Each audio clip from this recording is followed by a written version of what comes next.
सुप्रभात विद्यार्थियों, कैसे हैं आप सब। उम्मीद करती हूँ कि आप सब स्वस्थ होंगे। आज हम रिमझिम की पुस्तक का पाठ स्वामी की दादी का पठन करेंगे, जो कि पृष्ठ संख्या 103 पर है। पाठ का पठन करने से पहले मैं इस पाठ की कहानी आपको संक्षेप में बता रही हूँ। ध्यान से सुनिए। यह एक दादी और पोते की कहानी है। पोते का नाम स्वामीनाथन है। दोनों एक साथ बहुत खुश रहते हैं, पर उन दोनों की एक आदत है कि वे बातों को बहुत बढ़ा चढ़ा कर कहते हैं। अब आप इस पूरे पाठ में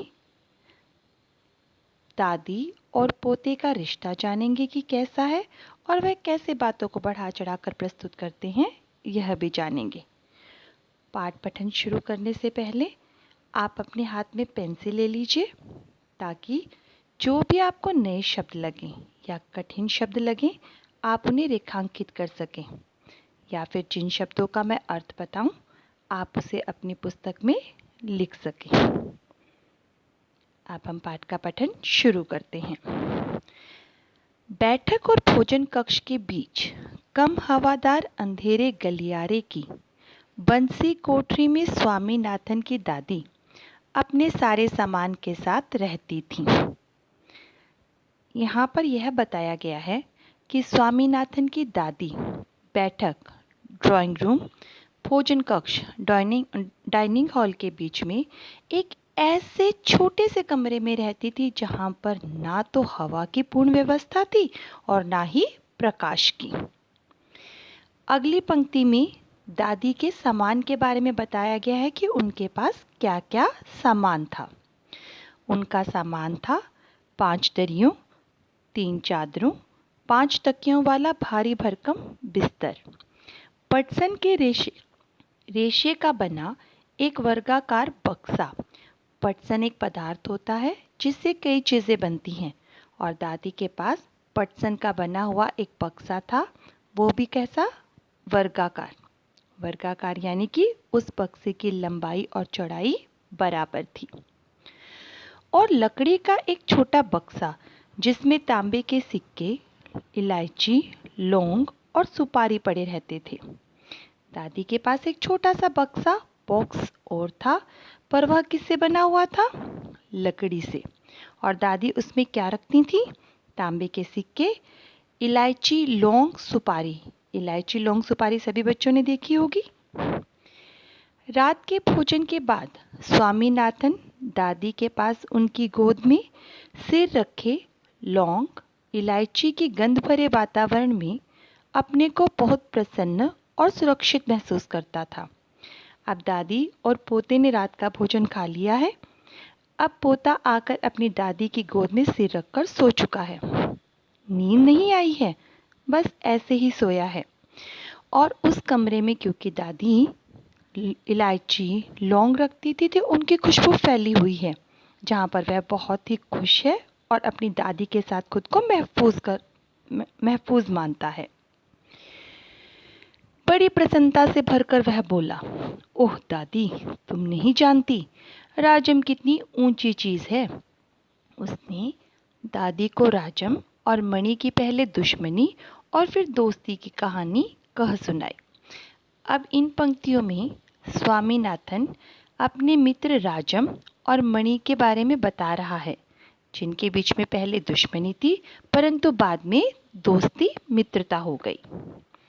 तुम्हें पता है, उसके पास सचमुच की पुलिस की वर्दी है, स्वामीनाथन बोला।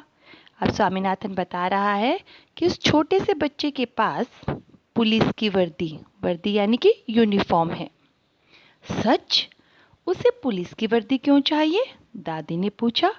अब दादी हैरान होकर पूछ रही हैं कि उस छोटे से बच्चे को पुलिस की वर्दी का क्या काम, क्यों चाहिए उसे? उसके पिता पुलिस अधीक्षक हैं, वह यहाँ की पुलिस के सबसे बड़े अफसर हैं। दादी काफ़ी प्रभावित हुई। अब स्वामी बता रहा है कि राजम के पिताजी पुलिस अधीक्षक यानी कि सुपरिटेंडेंट ऑफ पुलिस हैं, और उनका बहुत बड़ा दफ्तर है, वो बड़े अफसर हैं।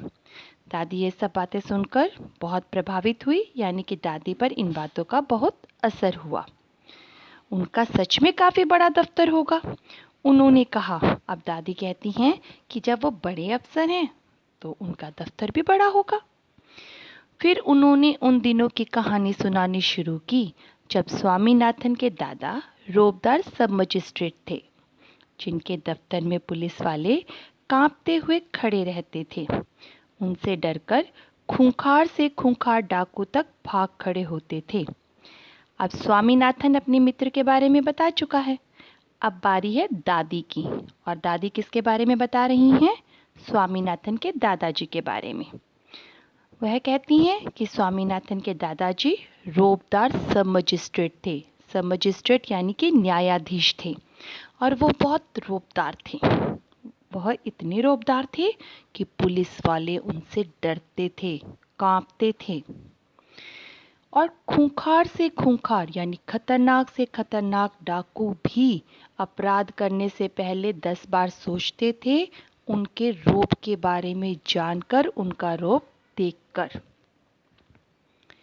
स्वामीनाथन अधीर होकर उनकी कहानी खत्म होने का इंतजार करने लगा, लेकिन दादी बोलती ही गईं, इधर उधर भटकती हुई और अलग अलग समय पर घटी घटनाओं को गड़बड़ करती हुई।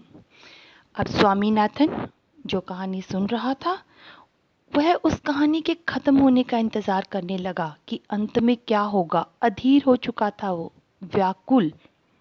अधीर का अर्थ व्याकुल, कि अब कहानी का अंत क्या होगा।